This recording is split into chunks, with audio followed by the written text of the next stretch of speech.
It's 2:47 in the morning. The rain is coming down so hard it sounds like someone is throwing rocks against the windows. The streets of Seoul are empty. No cars.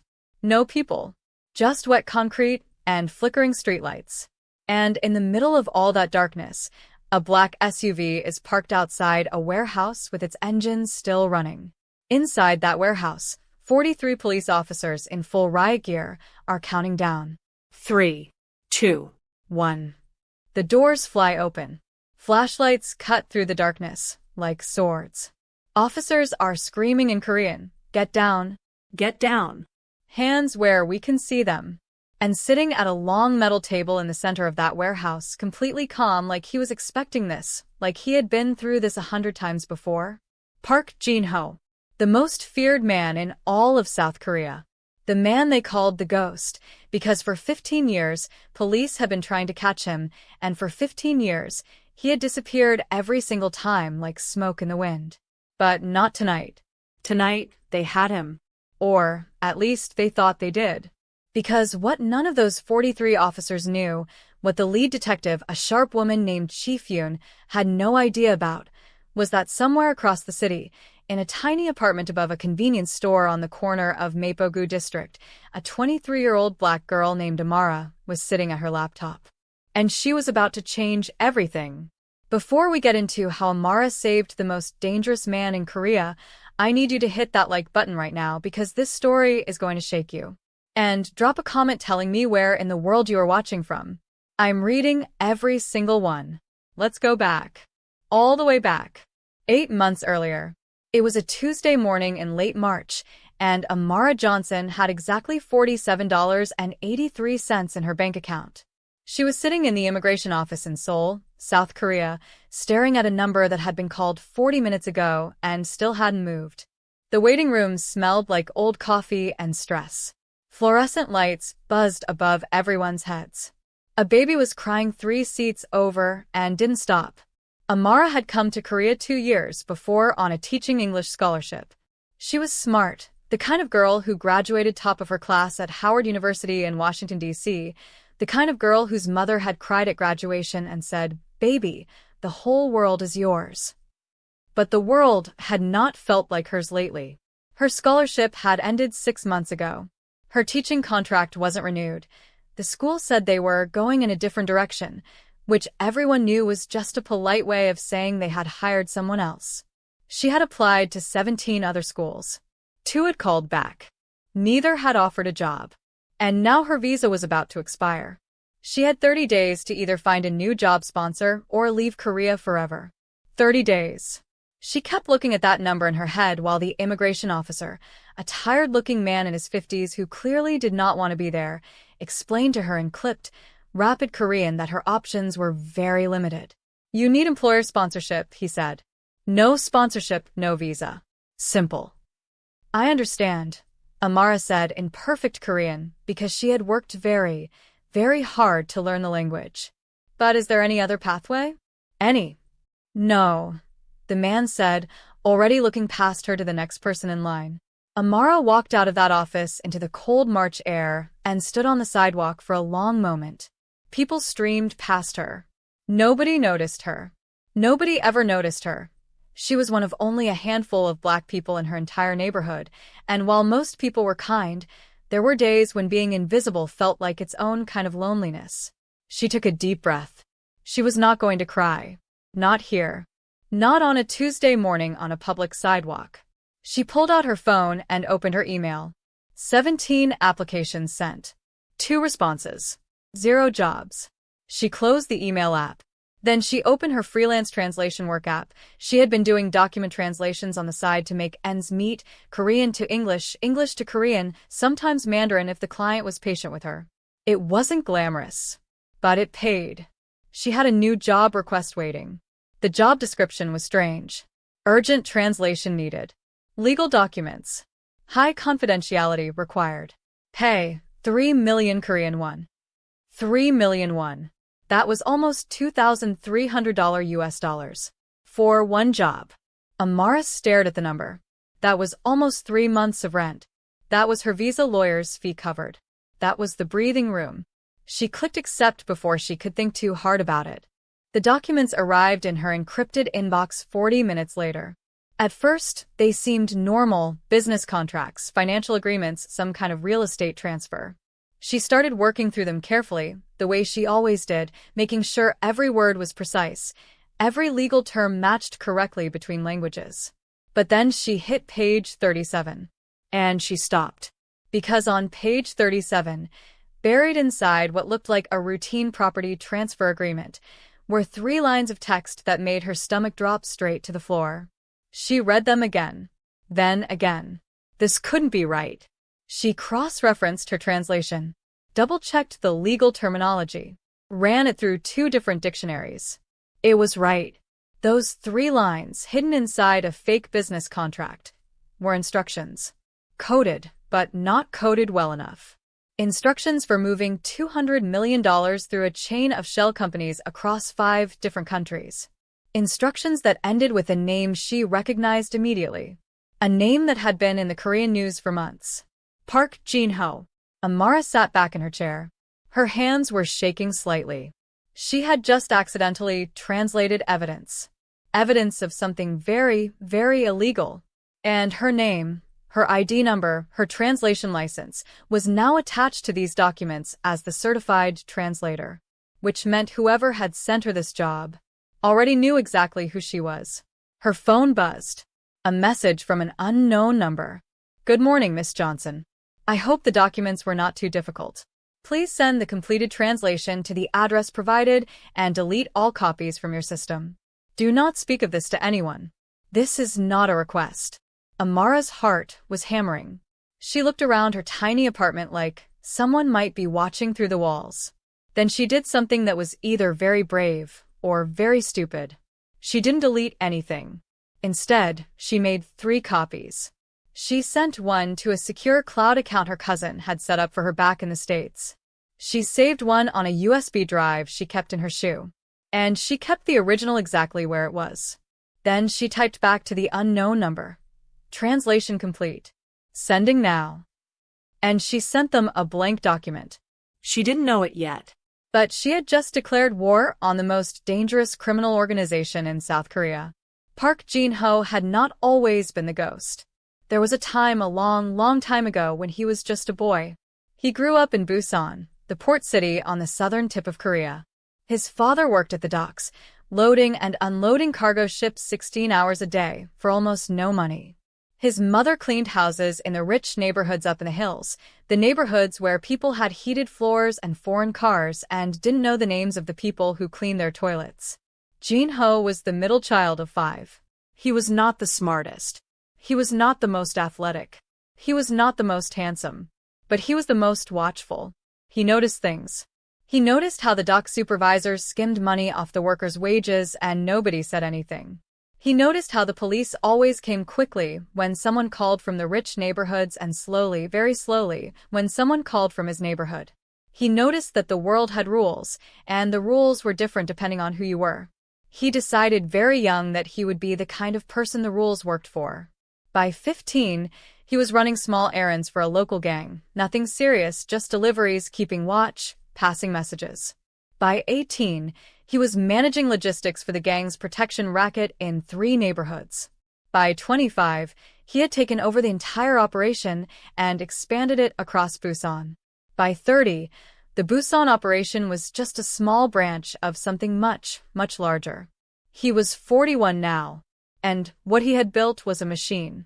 His organization, which had no official name but which the police called the Glass Circle, had fingers in construction, shipping, finance, entertainment, restaurants, and technology. On paper, it looked completely legal. Thousands of employees, tax records, annual reports, charity donations. Park Jin-ho attended government dinners. He shook hands with politicians. He was photographed at gallery openings. And underneath all of that, invisible as roots under concrete, was the real business. Money laundering, the extortion, the smuggling, the bribes that kept police investigations from going anywhere. For 15 years, Chief Yoon-hoon of the Seoul Metropolitan Police Agency had been trying to cut those roots. She had been building her case for 3 years. Carefully. Methodically. She had informants inside the organization, or she thought she did. She had financial forensics teams working 18-hour days tracing money through dozens of companies. She had wiretaps and surveillance footage and testimony from 3 former Glass Circle members who had agreed to cooperate. She thought she finally had enough. She had been wrong before. But this time she was sure. She had applied for the arrest warrant on a Friday. The judge had approved it on a Sunday. And on that dark, rainy Tuesday night, 43 officers had surrounded the warehouse where, according to her best informant, Park Jin-ho would be meeting with his senior lieutenants to finalize the biggest money transfer in Glass Circle history. The raid had gone perfectly. Almost. They had found 6 people in that warehouse. They had found documents, laptops, phones, and enough financial evidence to fill 3 evidence rooms. But Park Jin-ho was not among the 6 people they arrested. Chi-Fyun stood in the middle of that warehouse, rain dripping from her jacket, and stared at the empty chair at the head of the metal table. He had been there. She could see the coffee cup still warm. She could see the chair pushed back like someone had stood up in a hurry. Someone had tipped him off. Someone had told him they were coming. And he had walked out with maybe 15 minutes to spare.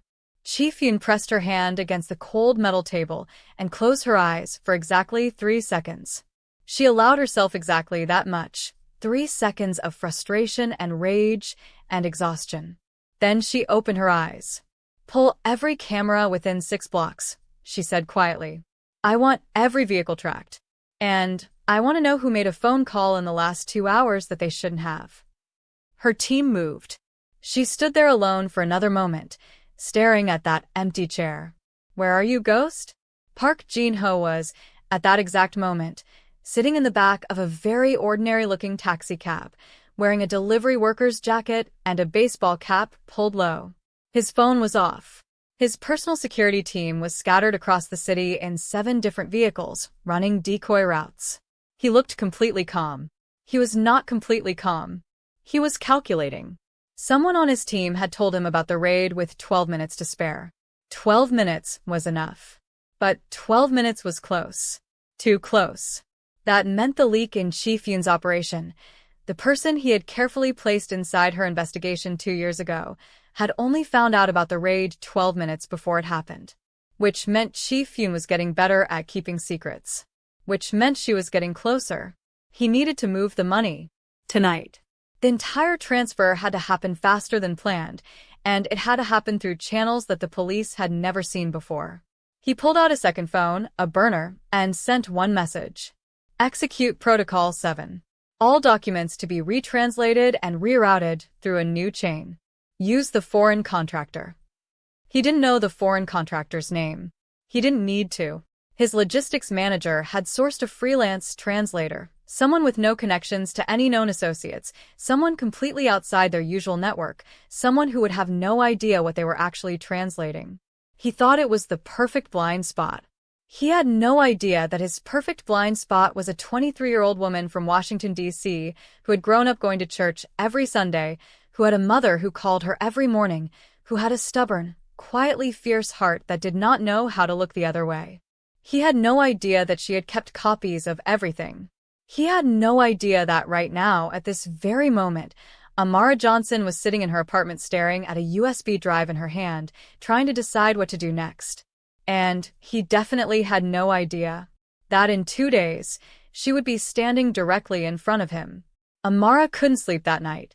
She sat cross-legged on her bed with her laptop open, the USB drive on the pillow beside her like it was something alive. Outside her window, Seoul hummed its nighttime hum. Distant traffic, someone's television through the wall, the occasional bark of a dog. She had looked up at Park Jin-ho after she had gotten that threatening message.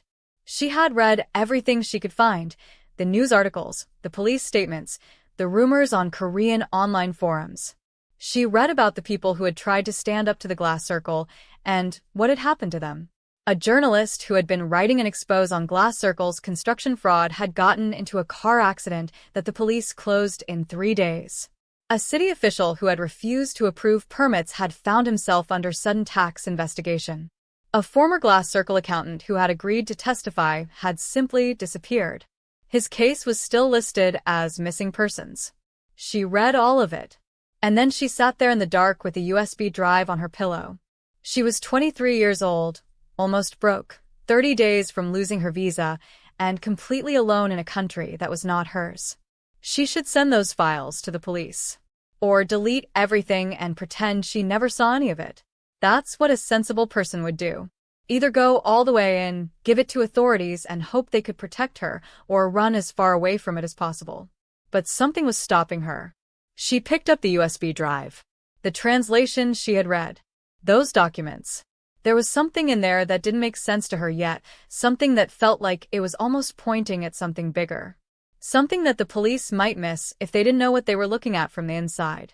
She plugged the USB drive back into her laptop. She started reading again. More carefully this time. And that's when she found it. Hidden in the financial routing codes, mixed in with account numbers and transfer instructions, was a set of numbers that didn't match anything financial. She almost skipped past them. But something made her pause. She stared at those numbers for a long time. Then she opened a new browser tab. She started cross-referencing. And slowly, very slowly, her eyes went wide. Those weren't account numbers. They were coordinates. And when she mapped them out, they pointed to a location right here in Seoul. A location that, when she searched the address, came up as a registered business. A business owned by someone whose name she recognized from the news. Not from the crime news. From the politics news. Amara stared at the screen. Her heart was hammering so hard she could feel it in her ears. This was so much bigger than Park Jin-ho. This was... Her apartment buzzer went off. She nearly fell off the bed. She sat completely still. It was 3:15 in the morning. The buzzer went off again. Then a voice, low, male, speaking in Korean, came through the intercom. "Miss Johnson, we know you kept the files. We are not here to hurt you. We are here because we need your help." She did not move. "Miss Johnson," the voice said again. And then, switching to perfect, unaccented English, "My employer would like to offer you a deal. One that benefits both of you. He has 30 seconds of your time. Please." Amara looked at her laptop screen. She looked at the USB drive. She looked at her phone. She could call the police right now. She should call the police right now. The buzzer went off a third time. And then the voice said one more thing. Something that made her get up off the bed. Something that made her walk slowly to the intercom. Something that made her press the button and say, "I'll come down." The elevator in Amara's building was broken. It had been broken for 6 weeks, and the landlord kept promising to fix it and kept not fixing it. So, every day, Amara walked 4 flights of stairs up and 4 flights of stairs down, and she had stopped being annoyed about it a long time ago. But tonight, walking down those 4 flights of stairs toward the front door, each step felt heavier than the last. What did the voice say? 3 words. That's all it had taken. 3 words through a crackling intercom at 3 in the morning. "Your mother's sick." Amara's hand gripped the stair railing. Her mother. Diane Johnson. "I'm 57 years old. A nurse for 30 years at Howard University Hospital.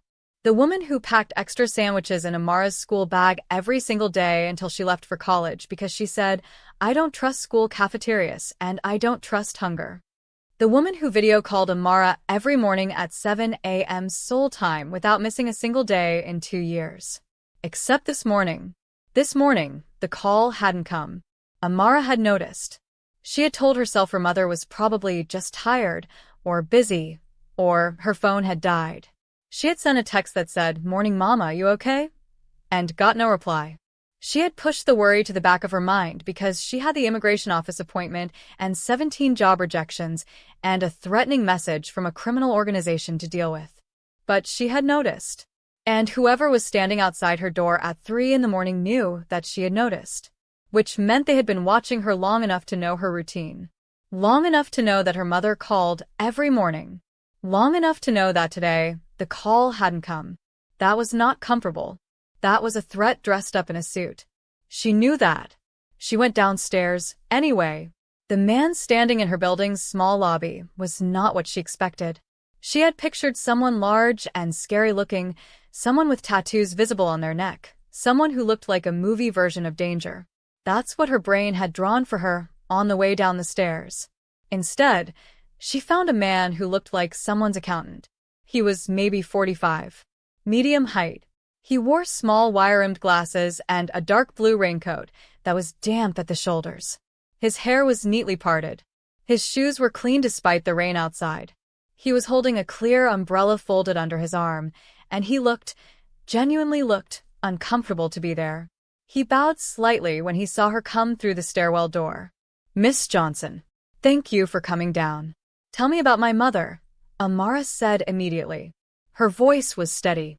She was proud of how steady it was, because her insides were anything but. "She was admitted to Howard University Hospital this afternoon," the man said quietly. "Cardiac event.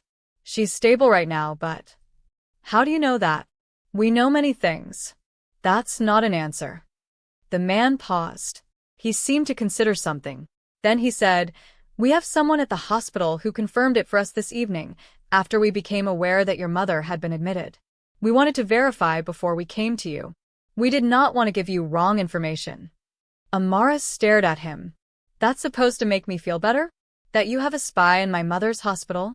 "It's supposed to help you understand," the man said carefully, "that we are thorough, and that when my employer makes a promise, it can be kept." "Your employer," Amara repeated. "Park Jin-ho." The man didn't confirm or deny it. He just looked at her through his wire-rimmed glasses. "What does he want?" Amara asked. "To meet you. Tonight. In person. And if I say no?" The man was quiet for a moment. "The documents you translated. You kept copies." "I don't know what you're talking about," Amara said. "Miss Johnson." His voice was gentle, almost apologetic. "We sent you a blank document. We know you kept the originals. We are not angry. My employer is actually, and I say this without exaggeration, impressed. It takes a certain kind of person to make that decision at that moment." "What kind of person?" "A careful one," the man said. "Or a brave one. Perhaps both." Amara crossed her arms. "Where?" she said. They drove for 22 minutes. Amara sat in the back of a very ordinary gray sedan. The man with the glasses, he told her his name was Mr. Cho, though she was fairly certain that wasn't his real name, sat in the front passenger seat. The driver never spoke or looked back at her once. She had sent a message to her cousin before she got in the car. Just a location pin and the words, "If you don't hear from me by 6 a.m., call the Seoul police and tell them everything." Cloud folder. You know which one. Her cousin was in Atlanta, which meant it was mid-afternoon there, which meant he would see the message soon. It wasn't much of a safety net, but it was something. The car stopped in front of a building that looked, from the outside, like a completely normal upscale restaurant. Dark wood exterior. Soft lighting. A small sign in Korean that Amara translated in her head. Blue Pine. The kind of place that had no prices on the menu because if you needed to ask, you probably shouldn't be there. The restaurant was closed. Dark inside, except for a single back room. Mr. Cho led her through the empty dining room, chairs upturned on tables, floors still smelling of that night's cleaning, to a door at the far end. He knocked twice, then once. The door opened. Park Jin-ho looked tired. That was Amara's first thought. Not scary. Not powerful. Just tired. Like a man who had been running for a very long time and had briefly stopped but couldn't actually rest. He was sitting at a small round table with 2 cups of tea already poured. He stood up when she walked in, which surprised her, and gestured to the chair across from him. "Miss Johnson," he said in Korean. "Please sit." Amara sat. She did not touch the tea. He sat back down. He looked at her for a moment, not in an intimidating way, more like he was reading something. Then he said, in careful, slightly formal English, "You went downstairs. I wasn't sure you would." "You told me my mother was sick," Amara said. Yes. "I'm sorry about that." "It's true. She is in the hospital. I didn't arrange that. I only found out. But..." He paused. "I used it. To get you here. That wasn't honorable of me." Amara blinked. She had not expected an apology from the most feared criminal in South Korea. What do you want? She said. Jin-ho wrapped both hands around his teacup. You found something in those documents, he said. Something beyond what you were supposed to translate. Amara said nothing. The coordinates, he said. You mapped them. I'm a translator, Amara said. I translated what was there. You went further than that. He wasn't accusing her. He almost sounded relieved. The name you found, connected to those coordinates. Do you understand what that means? I have some ideas, Amara said carefully. Jin-ho nodded slowly. That name, he said, belongs to a man who has been taking money from my organization for 11 years. In exchange for protection, political cover, making sure certain investigations went nowhere. He paused. His name appearing in those documents in coordinates, which was not my doing, that was a mistake made by someone in my accounting team. His name being there means that if those documents reach the police, he is finished. Good, Amara said. Jin-ho looked at her. Yes, perhaps. But it also means I am finished. Because the moment he is arrested, he will make a deal. He will give them everything he has on me. And he has quite a lot. He set down his teacup. Chief Yoon raided my warehouse tonight. She missed me by minutes. She will not miss again. So you're trapped, Amara said. I'm being squeezed from two sides, Jin-ho said. The police on one. And the man in those coordinates on the other, because he also knows those documents exist now. He has people looking for them. He cannot afford for them to surface. Amara was quiet for a moment. Why are you telling me this? She said. Why not just take the documents from me? You know where I live. You know everything about me apparently. Jin-ho looked at her steadily. Because taking them by force doesn't solve my problem. The documents aren't the solution. You are. Me. Amara repeated flatly. You're a certified legal translator. Your certification is recognized by Korean courts. If those documents were to be submitted as evidence, officially, properly, with a certified translator's signature, they would be unimpeachable. He leaned forward slightly. I need someone to walk into Chief Yoon's office and hand her those documents. Officially. Voluntarily. As a witness. Amara stared at him. You want me, she said slowly, to go to the police. With evidence against you. With evidence against him, Jin-ho said. The man in the coordinates. Evidence that will detonate his entire world. Evidence that will make Chief Yoon so focused on the political earthquake happening above her head, he paused, that my case gets complicated. Delayed. Possibly moved to a different jurisdiction. Possibly. He let the word hang. Possibly dropped. Amara finished. Silence. You want me to help you escape justice, she said. By giving the police a bigger fish. I want you to expose a corrupt politician who has stolen from the public for over a decade, Jin-ho said carefully. What happens to my case afterward is a separate matter. That's a very convenient way to frame it. Most true things are convenient for someone. Amara looked at him for a long moment. She looked at the tired lines around his eyes.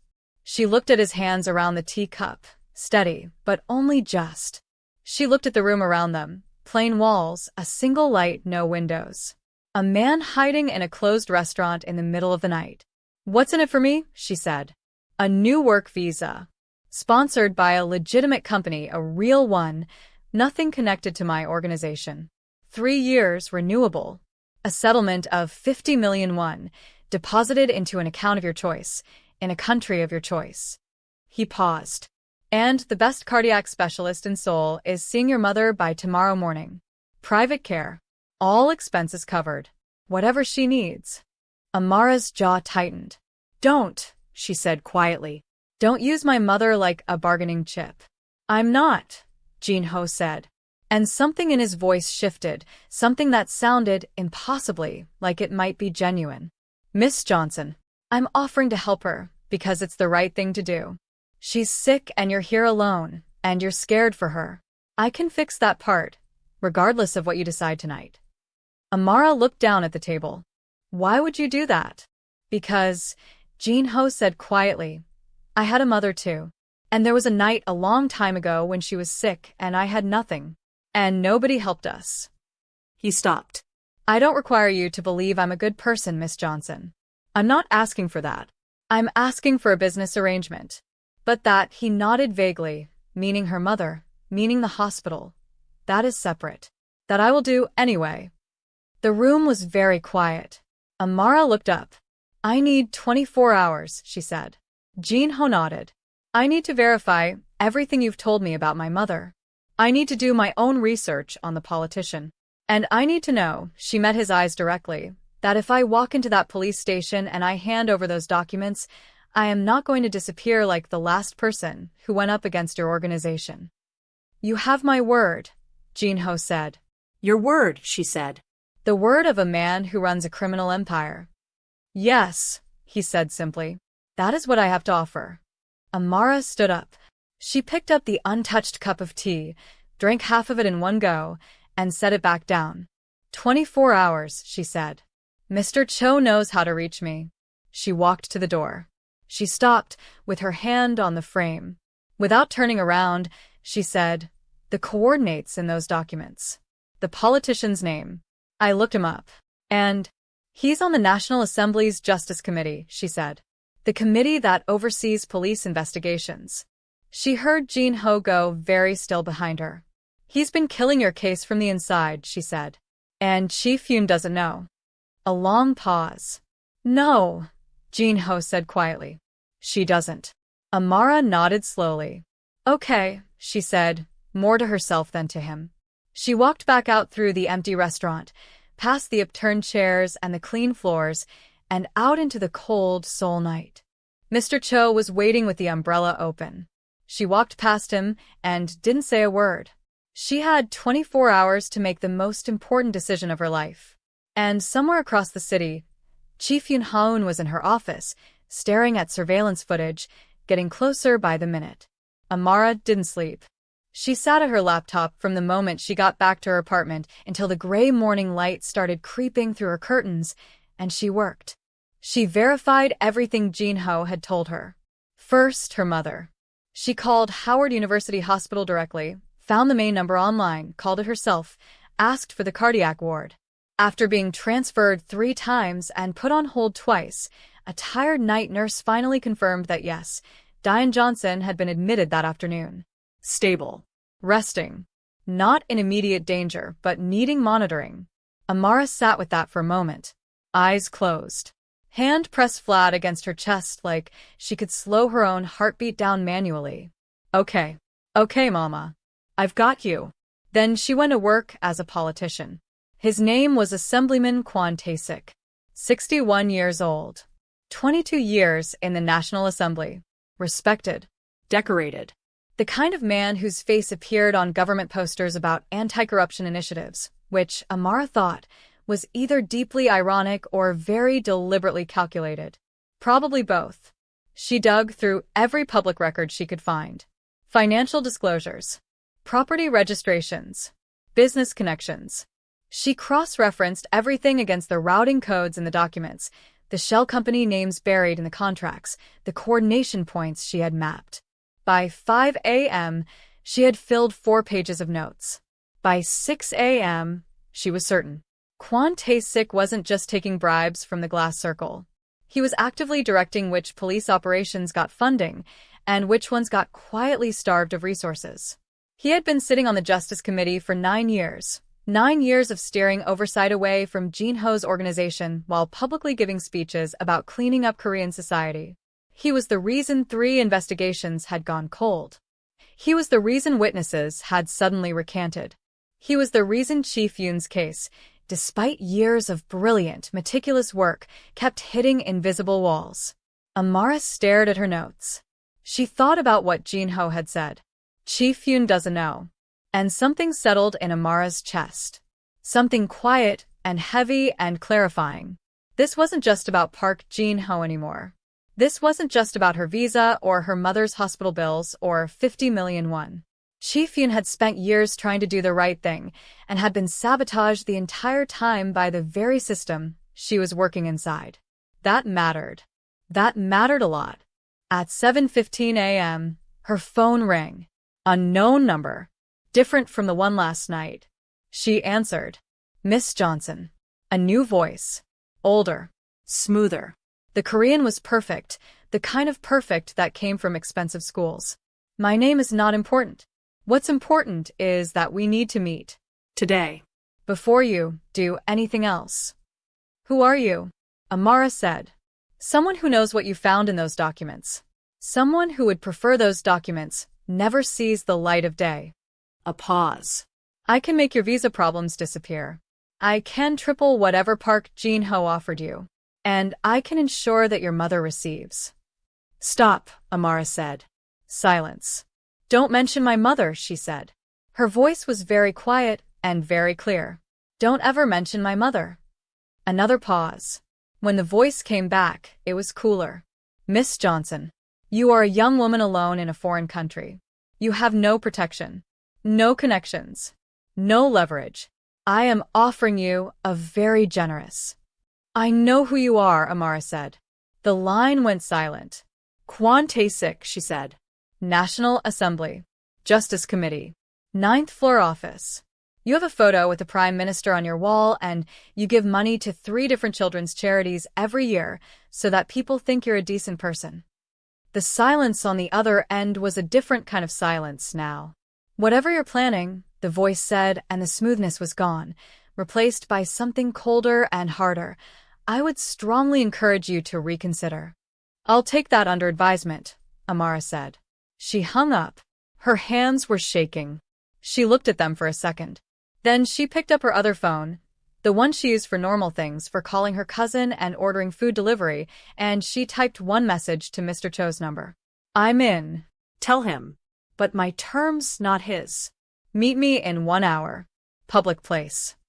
She met Mr. Cho at a coffee shop 3 blocks from her apartment. Busy enough that nobody would notice them.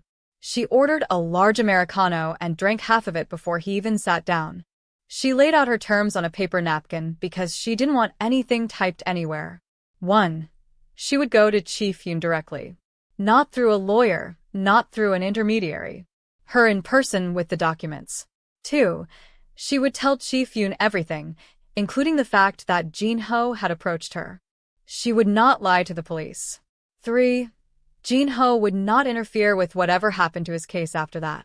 No threats against Yoon. No pressure on prosecutors. He would take his chances with the legal process. Mr. Cho read the napkin carefully. Then he folded it and put it in his pocket. I'll need 30 minutes, he said. You have 20, Amara said. 18 minutes later, his phone buzzed. He read the message. Looked up. He agrees, Mr. Cho said. And then, quietly, he says you're either the most honest person he's ever dealt with or the most dangerous. Tell him both, Amara said. She finished her coffee. I'm going to the police station at noon. Chief Yoon-hoon was in the middle of a briefing when her assistant knocked and said there was a woman at the front desk. Foreign nationals. She had walked in off the street, alone, and told the desk officer she had documents related to the glass circle investigation. The briefing stopped. Yoon walked to the front desk herself. She found Amara sitting very straight in a plastic chair, a laptop bag on her knees, looking like she was waiting for a job interview. When Yoon approached, Amara stood up. Chief Yoon, she said in Korean. My name is Amara Johnson. I'm a certified legal translator. I have something you need to see. Yoon looked at her for a moment. Years of police work had given her a finely tuned sense for reading people. She read Amara now, the steadiness in her eyes, the tension in her shoulders, the way she held the laptop bag like it contained something precious and slightly terrifying. Come with me, Yoon said. They sat in a small interview room for 2 hours. Amara laid everything out. The translation job. The hidden coordinates. Kwon Tae-sik's name. The phone call that morning. She showed Yoon the documents on her laptop, the USB backup, the cloud folder, the notes she had made the night before.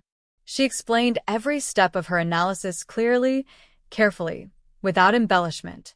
She also told Yoon about Jin-ho. All of it. The meeting at the restaurant.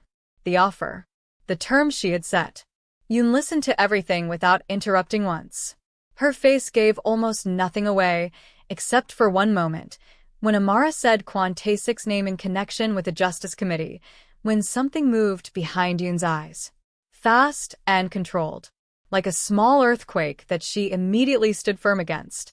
When Amara finished, the room was quiet. "You told him you would inform us about his approach," Yoon said. "And he agreed anyway." "Yes." "Why would he do that?" Amara was quiet for a moment. "I think," she said slowly, "he's tired too. I think he wanted someone to hand him a door that wasn't violence or running forever. I don't think that makes him a good person. But I think it's true." Yoon studied with her. "You came here at personal risk," Yoon said. "Kwon has resources. When he finds out you've done this..." "He already called me this morning," Amara said. "He knows I have the documents. He knows I'm a problem. Whatever he's going to do, he's already planning it." Yoon nodded slowly. She stood up. "I walked to the door. Miss Johnson, don't leave Seoul. Don't go home tonight. We'll arrange somewhere safer." And she paused, hand on the door frame. "What you did today took courage." She left. Amara sat alone in the interview room. Her Americano from 3 hours ago had gone completely cold in her hand. Outside that small room, she could hear the station coming to sudden, urgent life. Voices. Movement. Phones ringing. She had just lit the fuse. The only question now was who the explosion was going to bury, and whether she would be standing far enough away when it went off. Her phone buzzed. A message from an unknown number she had never seen before. For words. "You should have run." The safe house was a plain apartment in Mapogu district. 2 police officers outside the door. A fold-out cot with a thin blanket. A small TV that got 6 channels. A window with the blinds permanently down. Amara sat on the cot and stared at those 4 words on her phone screen. "You should have run." She didn't recognize the number. She forwarded it to the contact Chief Yoon had given her, then turned her phone face down on the cot and tried to breathe evenly. Kwon Tae-sik had 22 years of political power. He had connections in the police, in the courts, in the media. He had survived scandals that would have destroyed ordinary men because he always knew which lever to pull and which person to call. But he had never had his name in a certified legal document before. That was the difference. That was the thing Amara kept coming back to every time the fear started creeping up her throat. He's powerful, but the documents are real. And they're already in Chief Yoon's hands. She lay back on the cot and closed her eyes. She didn't sleep. But she rested. At 6 a.m. the next morning, Chief Yoon's team moved. Not on Jin-ho. Not yet. On Kwon Tae-sik. They came to his home in Gangnam at dawn. 6 plainclothes officers and 2 forensic accountants, with a warrant signed by a judge in a completely different jurisdiction from the one Kwon usually influenced. Yoon had been careful about that. She had gone 3 levels up the judicial chain specifically to find a judge whose appointment Kwon had played no role in. The warrant covered his home, his office, his personal devices, and 4 business addresses connected to the shell companies in Amara's documents. The news broke by 8 a.m. By 9 a.m. it was everywhere.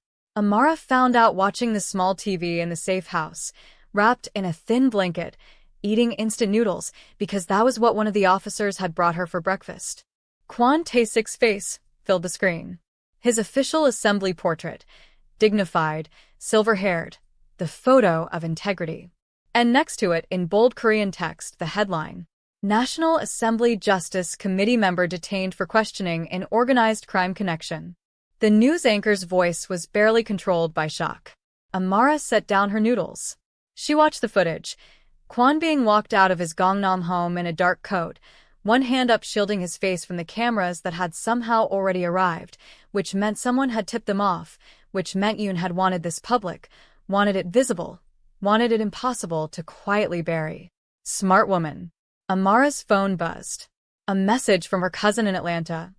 "Amara, what is happening? I'm seeing stuff on Korean news Twitter. Are you okay?" She almost laughed. She typed back. "I'm okay. Long story. Call you soon. Tell me how Mama is." His reply came in 30 seconds. "She's good. Called me this morning, fussing about the hospital food. The doctor came to see her first thing, some specialist. Apparently the hospital arranged it. She said he was very fancy, lol.